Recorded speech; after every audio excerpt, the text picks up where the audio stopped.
ખીચું તો તમે ખાધું જ હશે, પણ આવું ખીચું તમે ક્યારે નહીં ખાધું હોય. આજે આપણે બનાવશું ગ્રીન ગાર્લિક ખીચું. એના માટે આપણે જોશે આદુ, મરચી, લસણ, આખું જીરું, ચોખાનો લોટ, ધાણા, અથાણાનો મસાલો અને સ્વાદ પ્રમાણે મીઠું. તો સૌથી પહેલાં આપણે પાલકનું પાણી લીધું છે. પાણી આપણે ચોખાનો લોટ હોય એના કરતાં ડબલ લેવાનું છે.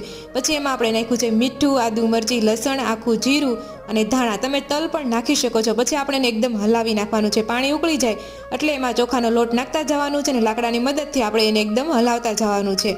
ગાંઠણ ન વળે એનું ધ્યાન રાખવાનું છે. એકદમ હલાવાઈ જાય એટલે એને સાઈડમાં મૂકી દઈશું. હવે આ ખીચીને આપણે બાફવાનું છે.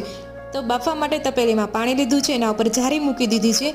એમાં આપણે ખીચું છૂટું છૂટું પાથરી દીધું છે. હવે આપણે એને ઢાંકી દઈશું એટલે વરાળની મદદથી ખીચું આપણું બફાઈ જાય છે.